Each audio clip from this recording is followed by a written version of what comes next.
Good afternoon, everybody.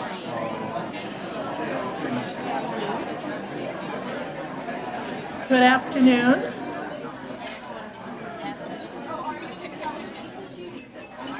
And Happy New Year. It's hard to believe this is already January 30th, and we are going into the second month of the year in a day and a half. It's hard to believe that already. This is the first Soups On of 2019, and Bob and I were talking earlier talking about how many Soups On or how many State of the City addresses he has done, and we figured it was 9. Bob used to be our chairman of the board, and then because he was our chairman of the board and people so loved him, he became, worked him over, okay. He became mayor of Carson City. And then after his first year, we said to him, come on, let's do a State of the City, which I don't remember any other, in my time anyway, mayor having done. So I know this is a big commitment for you, Bob, and we certainly do appreciate it. Also, continuing thanks to Gold Dust West and General Manager Mike Jones, and also the staff here. They continue to do an awesome job. I'm hoping it's the chicken soup today, because that is my favorite, and they usually try to serve that. So thank you. This is a sellout crowd as always. We are very happy to be able to put this event on. Mayor Kroll is in his final term as your mayor and has 1 year and 11 months, Bob. And a few hours. And 2 hours to serve. And 35 seconds to serve. He's the only mayor to have served 3 consecutive terms. He has been a great friend to this chamber and has appeared at truly countless ribbon cuttings, always providing a friendly face to the new businesses opening in our community. And honestly, I know of no other areas within northern Nevada or anywhere in Nevada where the mayor is constantly there. And we really appreciate it because it really makes our city appear that much more friendlier, especially business friendly. So personally, thank you very much, Bob, for being, whenever we call you, you're there.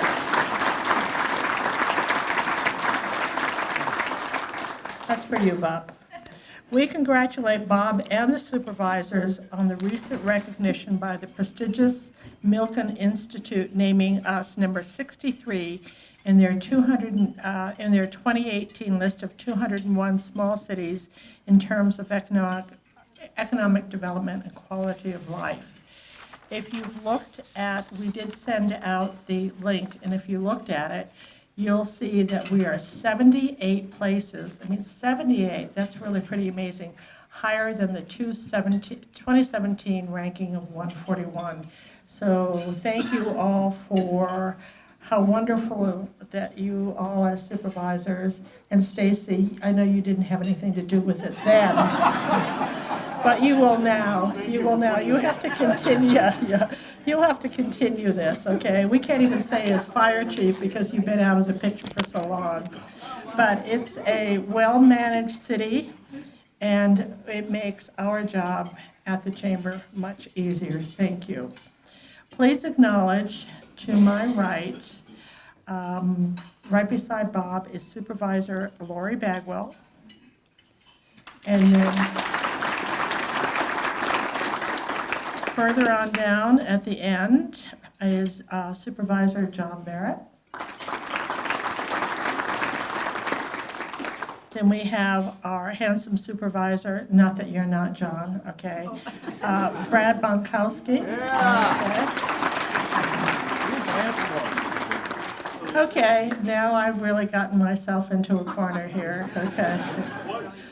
Yeah, and the tall, really good-looking guy, Stacy Giomi. Welcome to the Board of Supervisors. And Stacy, we're expecting a lot of you, as you've already heard me say, so you are on. So without further ado, let me welcome Mayor Robert Crowell for his annual State of the City address. All right. Robert? Thanks.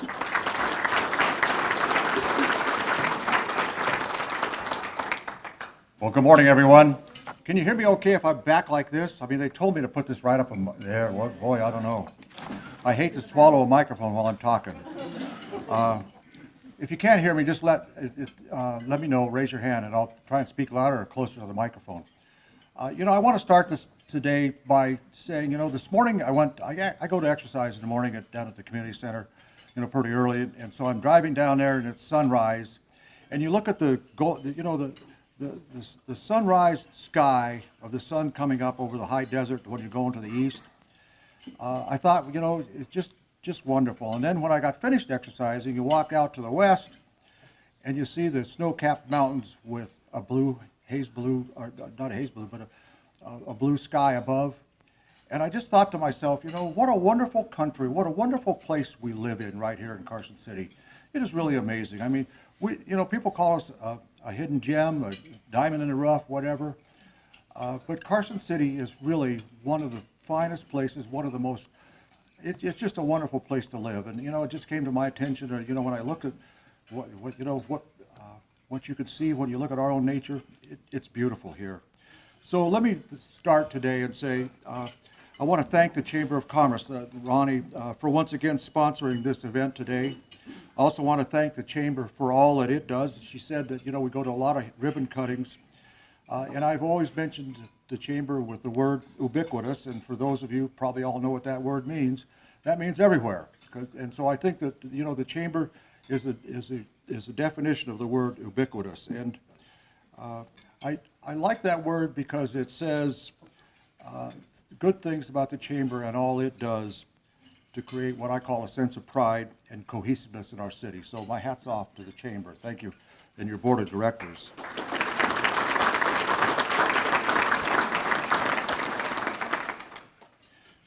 And today's speech is about you in this room and our community.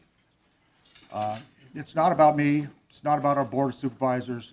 It's about you and our community. And in that regard, I want to say, and I want to give a big thank you to each and every one of our members of our community, those of you in the room, those who may be seeing this elsewhere, and who might not be able to be here today. This community is a much better place because of people like you, the members we have in our community. And it's important that as Nevada's capital, it's important that our city presents not just the face of an indivisible Nevada, but a community that embodies an unparalleled quality of life. And you folks are making this a better place to live each and every day.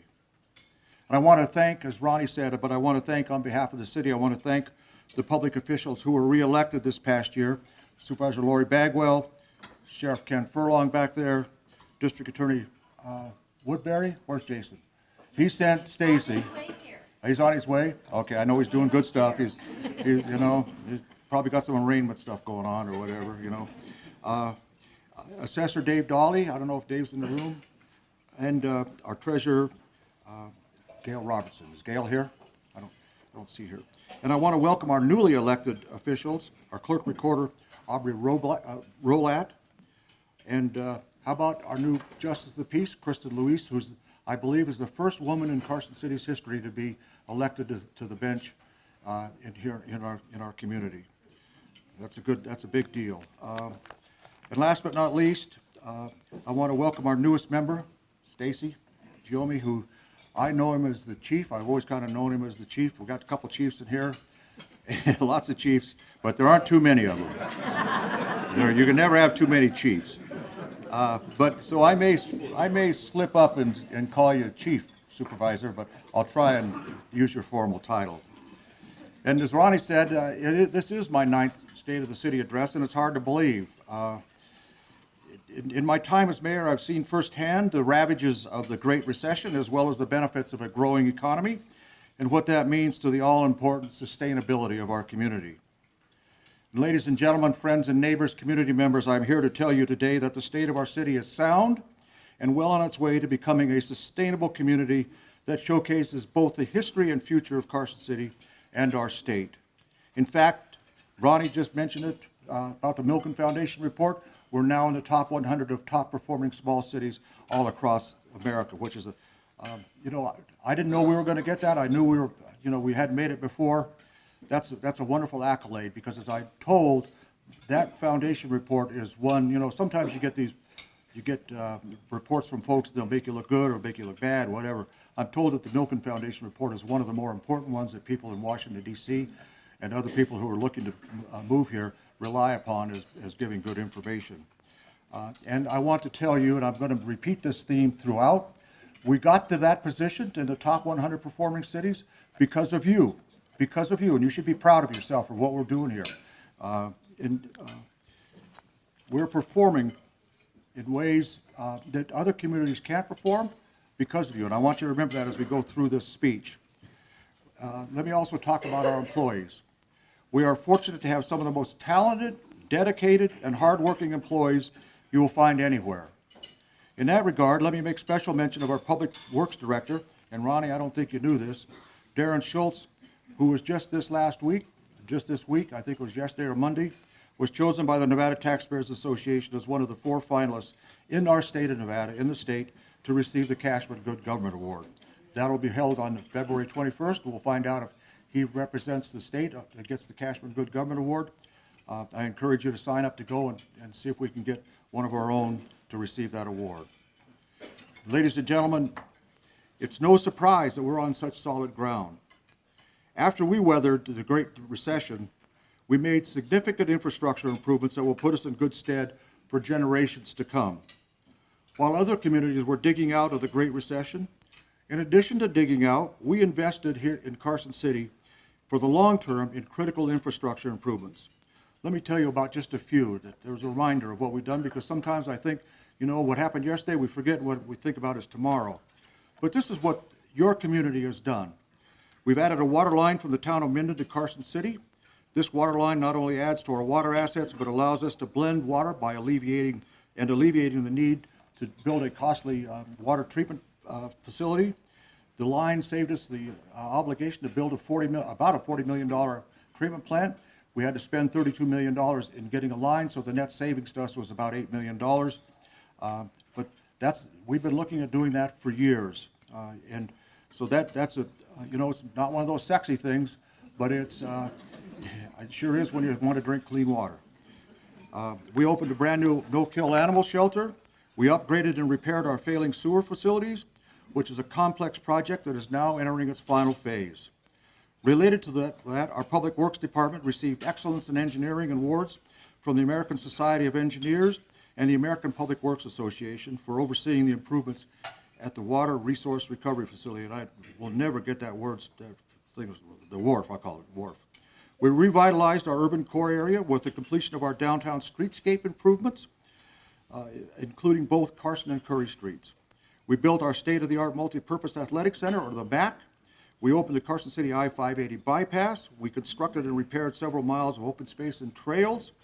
We acquired additional open space, including the coveted 206 acres of Ham property. We are in the final stages of upgrading our community center, theater, and pool. And something we don't talk about sometimes in these speeches, the V&T Railroad Commission refurbished the original steam engine 18 of the Virginia and Truckee Railroad. That will allow the V&T Railroad, to now carry 4 passenger cars, as opposed to 3 on its trip from Carson City to Virginia City and back. And ladies and gentlemen, we're just getting started. With so many infrastructure projects, you might ask what the effect is on our government operations from an efficiency and financial standpoint. I could give you my take on our financial outlook, but a better measure is what a leading independent financial rating firm had to say about us. I'd like to talk about it in a minute. Earlier this month, Standard & Poor's gave us an upgrade from a stable to positive outlook on our bond ratings. This is the first positive rating change we've received since they ticked down at the start of the Great Recession. Carson City was able to maintain its AA rating because, as Standard & Poor's stated, we have strong management with strong financial policies and practices. We have strong budgetary performance with an operating surplus in the general fund and a slight operating surplus at the total government fund level. Further, we have very strong budgetary flexibility with an available fund balance in fiscal 2018 of 15% of our operating expenditures. We do, however, have a credit weakness, as do many municipalities, in our pension and other post-employee benefit obligations, which combined represent a total of 8% of our general fund expenditures.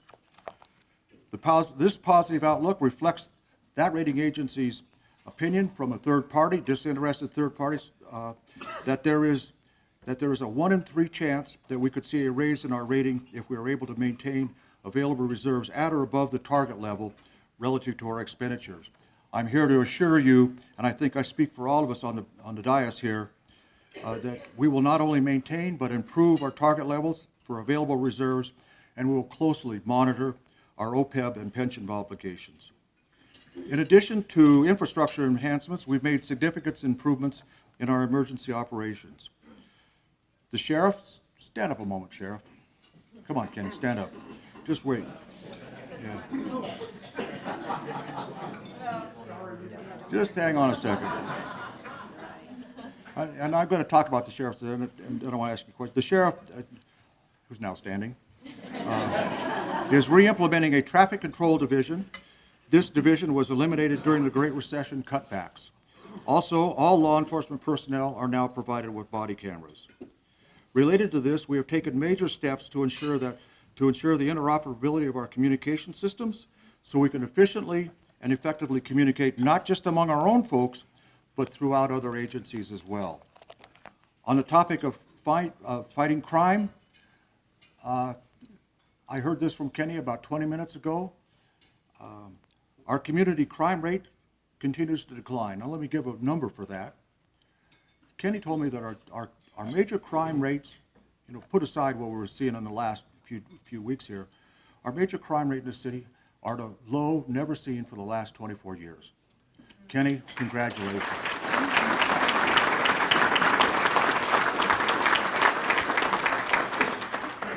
And speaking of that, as you undoubtedly know, our own Kenny apprehended a serial murder suspect who's now, I read in the paper, confessed to all 4, so he may no longer be an alleged suspect, but is the murderer.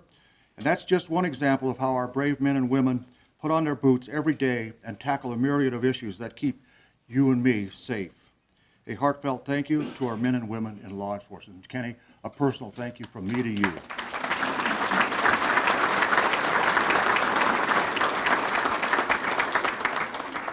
And speaking of boots, our fire department continues to provide excellent service with a goal of responding within 4 minutes to a call for help. Think about that for a minute. 4 minutes from the time you call to somebody's at your door. Think about what that means in terms of life safety. Think in terms of what that means for the possible dividend that you're going to survive, that you're not going to see in other communities. Sometimes we think about, go to another town, and every time I go to one of these big cities, I think, what happens if somebody in one of these big high-rises had a heart attack or something like that? Or they had, they're not going to get there because of the traffic. They're not going to get up, stairs. Here, 4 minutes, and our averages are showing we're at 4 or 4.5, or I think they're all below 4.5, but the target is 4. So I want to just give you one example of what our firefighters do.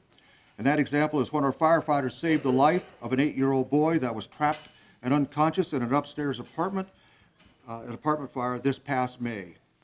Our firefighters got to this young man in the nick of time and were able to remove him by ladder and immediately start advanced life support measures. I'm happy to report that this young man has made a complete recovery today. Our firefighters and paramedics, such heroic efforts are just part of the job, and they do it well.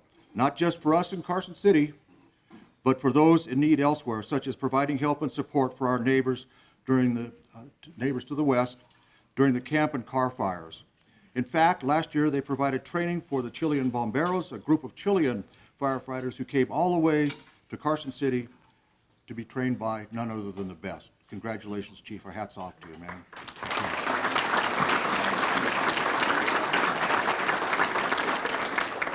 Our health department is out. Jason, come on in. You got a seat right up here. Come on in, man.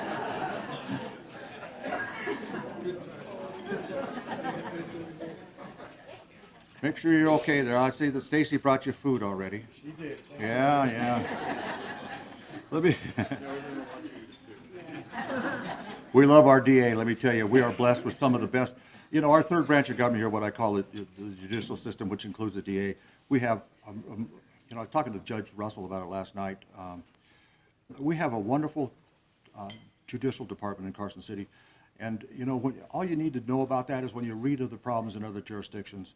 You know, we don't have those problems. And a big heartfelt thanks to our district attorney and our judges and everybody who is over there at the community safety building. And let me tell them publicly here, some way we will get your heating and air conditioning fixed.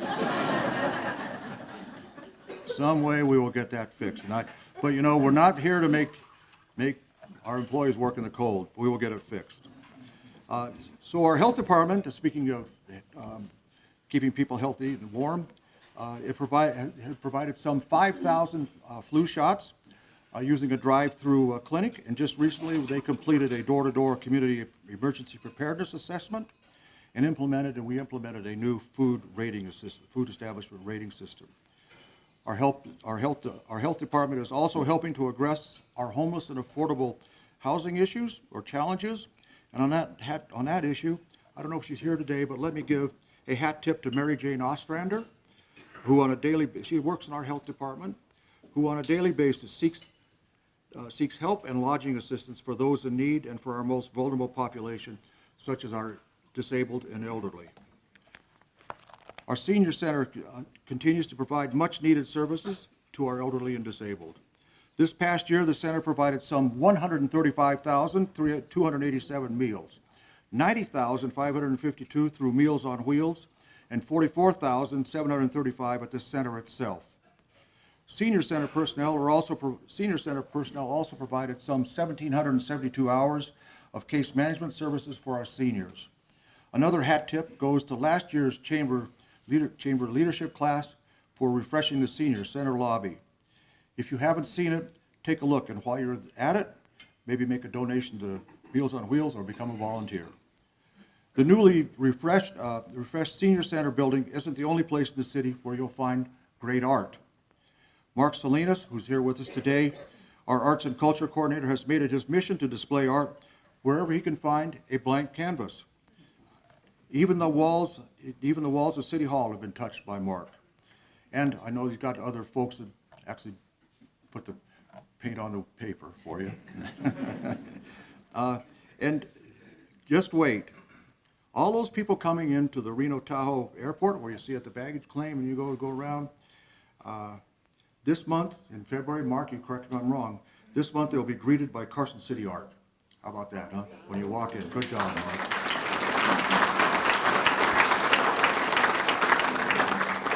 And it doesn't hurt, Mark. There we go, thanks. I hope that works. The Chamber voted the Arts and Culture Commission's Big Read, which was done earlier this year, which was based on the novel of True Grit. They made that novel, let's just see. You know, guys, I got one of these VA things, and the phone is ringing in my ear. So I'm going to shut it off here. I turned my phone off, and all of a sudden it's ringing in my ear, and I said, "Come on, who's calling me?" So that's one of those robocall guys, or you know who they are. Anyway, I don't want you to think you probably didn't hear my phone work. You said, "What is he doing?" Well, you know, modern technology. I'm hearing it through here. Yep. Now they're trying to talk to me. All right. Let me finish up by talking about the Arts and Culture Coordinator. On the horizon, the Arts and Culture Coordinator, together with the able assistance of the Arts and Culture, the Cultural Commission, is writing the city's first public art policy, which, when done, will be the first of its kind in Nevada. I want to welcome our new director, and moving on here, I want to welcome our new director of the Culture and Tourism Authority, or the CTA, David Peterson. Is David here? Hi, David.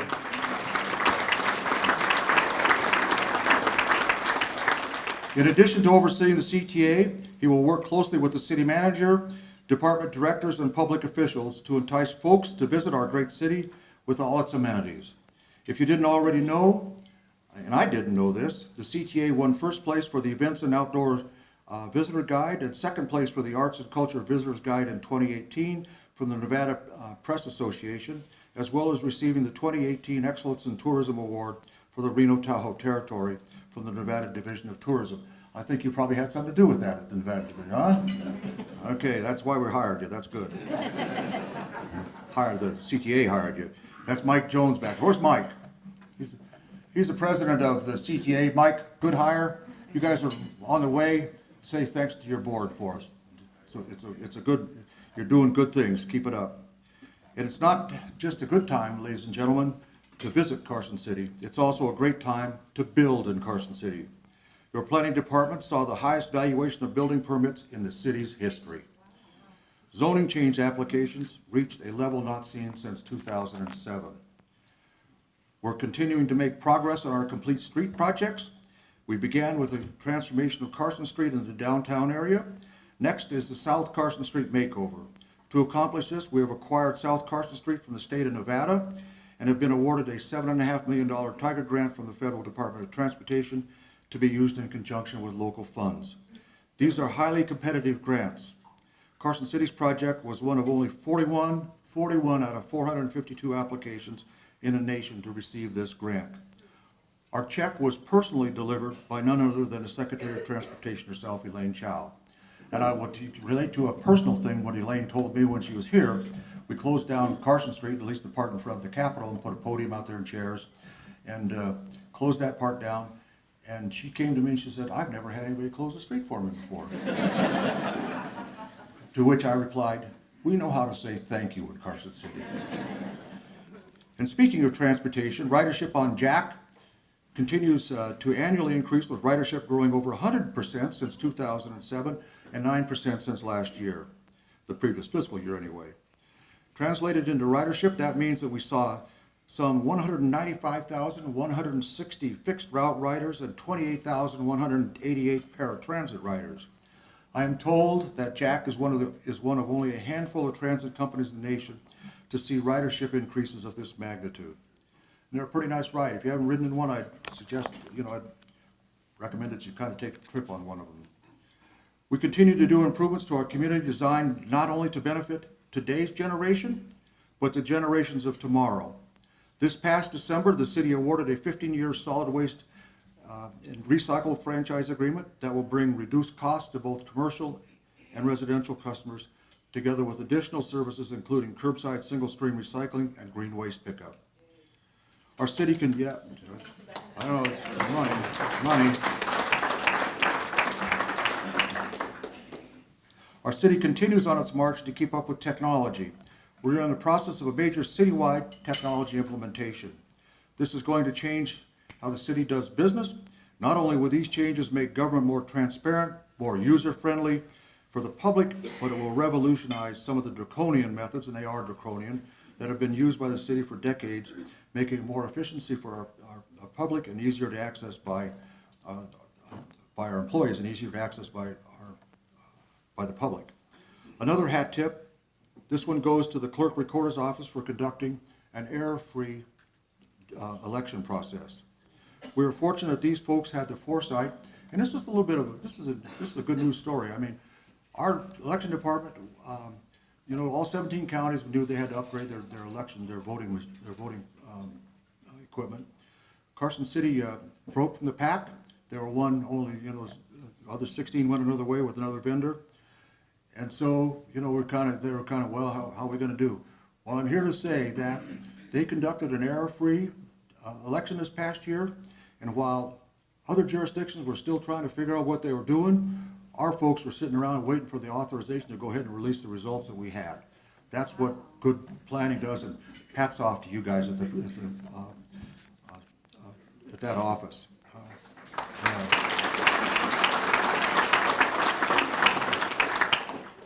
This past year also saw major changes at our own Western Nevada College, not the least of which is the creation of a 21st century learning library and the arrival of a new college president.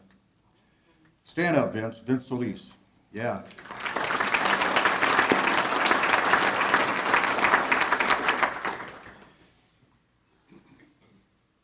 let me say this. I can assure you, not having known Vince now for 6, 7 months, he thinks outside the box, and he sure doesn't let any grass grow at his feet. You do things that you say you're going to do. So we welcome you, Vince, to our community.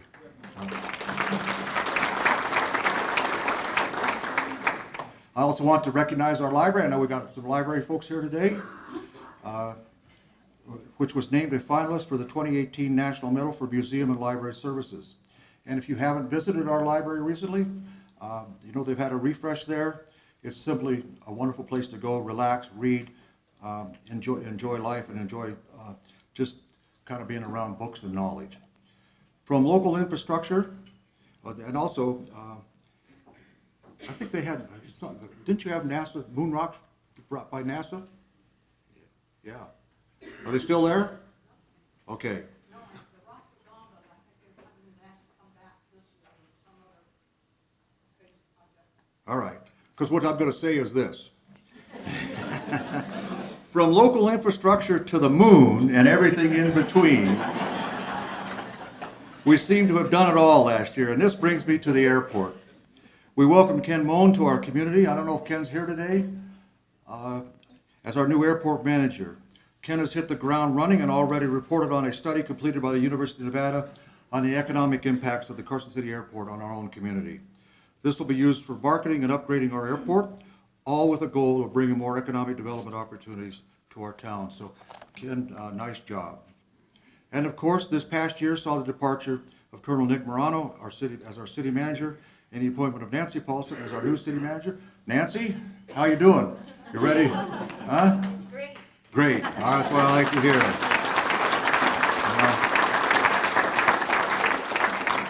If you didn't know it, Nancy brings 20 years of working in finance with our city, and I believe her experience has well prepared her for the role she's in. Although I guess, you know, there's a lot of other things besides finance that you have to deal with that, you know, okay. Okay, all right. And on the private side, we saw notable milestones, to name but a few. This is a good one. The Nevada Builders Alliance acquired and is renovating Old Jack's Bar, which will now be known, or soon be known, as the Bank Saloon. How long have we been waiting for that to happen? Yeah. I tell you what, there's going to be I don't think it's going to get open for the legislative session, but when it's going full blast, there'll be a lot of law made over there. Yeah, okay. Yeah, a lot of law.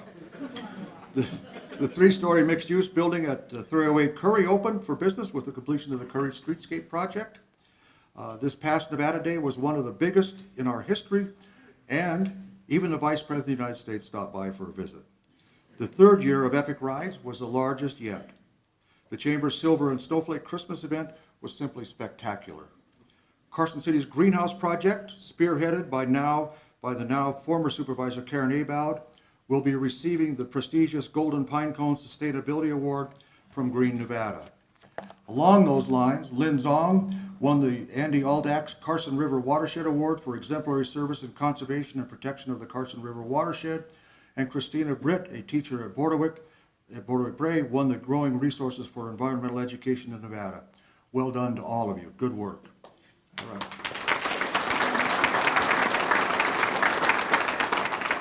And here's one that you might not think about. See Supervisor Bagwell over here, what she's got on her lapel? Yeah, a little bee. A little bee. We are the first city in Nevada to become a bee city, whereby we seek to sustain pollinators. So everybody says, oh, what are we doing there? Come on, bees bite you. What are we doing? Imperiled, I think you know that, our pollinators are imperiled and declining. But let me just say, imperiled pollinators like honey and bumblebees, butterflies, hummingbirds, and the like are responsible for the reproduction of nearly 90% of the world's flowering plant species and 1 in every 3 bites of food we consume. How many bites did you have today? All right. Yeah. See that? So, these things that sound kind of, what do you mean bee city? That's just fluff. It's not. It's the real thing, and it's a real thing. It's great that our Carson City is leading the way in Nevada for that. So here are some things we can expect to see in 2019. I'm sure there are others that the board has in mind. We will continue to see community outreach and planning for the South Carson Street Complete Street Project, which is scheduled for construction in 2020. You'll see continued growth in residential and commercial projects throughout the city. We'll see preparations for a major master plan review, John and Stacy and all of us up here, which will be the first since 2006. I know the board, those two are very interested in it. I see it in your campaign stuff there, Stacy. All right. I hear it from John all the time, and it's the right thing to do. It's the right thing to do. So we haven't done that since 2006. We'll be starting on doing that. We've been making preparations. It's not one of those things you just open to, call people to a meeting and make those decisions. It takes time to roll those things out so that everybody gets a fair chance to make their comments known on what the master plan of our city should look like. We will see a build-out analysis from our planning department that will tie existing and future water usage to our projected growth and available water resources. Our online planning and permitting software will add efficiency and make the customer interface with our planning and building departments easier to use. You will see continued code oversight of our downtown extended stay motels and upgrades to the security infrastructure at the assessor and treasurer's office. Are they, is Gail here or Dave? I don't see it, but we need to close in the offices you walk in right now. It's not the most secure place in the world. So, city manager, we're working on it, right? Okay, all right. We'll also see a new downtown parking study, and we'll see continued implementation of the city asset management plan. This effort, spearheaded by none other than Supervisor Brad Bunkowski, will enable the city to understand and know the condition of every single asset in the city. It will allow decision makers now and in the future to make more informed judgments on expenditures and the timing of repairs and replacements, which will ultimately provide a better level of service to our businesses and residents alike. Let me say personally, I believe this plan to be a fundamental key to the door of community sustainability over time. Brad, I think it's, and our board, well done to you guys. I mean, it's good stuff. We will also continue installing renewable energy resources that allows us to manage our utility costs as well as addressing issues related to climate change. There are also, these are good times, ladies and gentlemen. They're good times indeed, but even in good times, we must work through issues that are prevalent in all communities. We've talked about some of them earlier here, but affordable housing remains a challenge for us. It's no secret that many can't keep up with the rising rents. Additionally, there's a shortage in supply. Although we have a number of residential units and apartments, either in the development or construction stages, the cost to construct these is high. We're always searching for cost-effective ways to help people find affordable housing. However, in a very real sense, until the market turns around and makes it profitable for developers to actually invest in affordable housing, it's tough. And because the other side of that coin is, well, if we can't invest, maybe we need city help or community help. And those are the things we might have to bite the bullet on later, but if we don't have to, we shouldn't. That leads me to the homeless issue. The sheriff's office and our health department estimate that we've seen about a 30% rise in our homeless rate, and if you read the Nevada Appeal this morning, you will see that they pegged that at 27%. The homeless issue, ladies and gentlemen, is a complex problem, and there are many reasons for a person being homeless, some of which are related to personal choices, but many of which are related to mental illness. The Mallory Center is one of but a few resources in our immediate region that has the ability to assist the drug addicted and mentally ill. They do a great job, but they can't do it all. For example, a successful long-term treatment requires a support structure upon discharge, and that's where the community as a whole has to step in. Because right now, sometimes, when somebody goes to Mallory, you're there for 3 days or 30. You walk out the door, and particularly, like the sheriff said in the paper this morning, if you're brought here by another jurisdiction, you walk out the door, and if there's nobody there to pick you up and no support structure waiting for you, you're on our streets. And that's the bad part. So we need to make sure that we recognize the problem and do what we can to address the homeless issue. And we've already taken the first step by saying, surrounding counties, just because we have the resources in our community doesn't mean you have to come drop them off the county line. So we will take care of that, and we've already we rang the bell pretty hard at the League of Cities conference, which I should say, I think, not letting the cat out of the bag, I will become the president of League of Cities this Friday. So, and I'm only being appointed because the other, Robson's going to energy. So I'm going to take his position, yes, get another one. But, the Carson City belongs to both the Nevada Association of Counties and the League of Cities, because we are a city and county combined. And so it's important, that we know and we participate in the dialogue of not only counties but cities. And so I readily accept it when somebody say they need help. I'm going to jump in and help them because that's what our community does. And when I say it like this is what we do. We face head-on each issue we come to together, working as a team. And the perfect example of this teamwork is what we encountered with our rifle and pistol range. After confirming that errant bullets were escaping the range, we hired an expert to assess it and make recommendations. Together with the community and range users, the city is working to resolve the now known safety issues. The good news, if there is any on this, the good news is that we will have a working range for all of us to use and enjoy right where it is currently located today, and it will meet required safety standards. Let me say on behalf of all of us here at the board, we are acutely aware of the inconvenience, and that's probably for some too light of a word. We're acutely aware of the hardship and inconvenience caused by the partial closure of the range. And ladies and gentlemen, I'm here to say that I think I speak for all of us. We promise that we will work to rectify the safety issues as expeditiously and efficiently as humanly possible. Okay. I realize, ladies and gentlemen, that this is a lengthy State of the City address. As much as I try to cut things down, there's just too much going on in our community that deserves to be highlighted, and I don't want anyone or any organization to feel slighted. As I mentioned at the beginning, the credit for all the good things happening in our community, in the community we call home, comes because of you. Government can do some things, but it takes you, the community, to build sustainability for succeeding generations and a quality of life that is the envy of all. Just as we pledge our nation to be indivisible when we recite the Pledge of Allegiance, so too is our desire to be one indivisible community. God bless our nation and our state with a special blessing for our community and each and every one of you here in this room. Thank you for allowing me to be mayor. Thank you.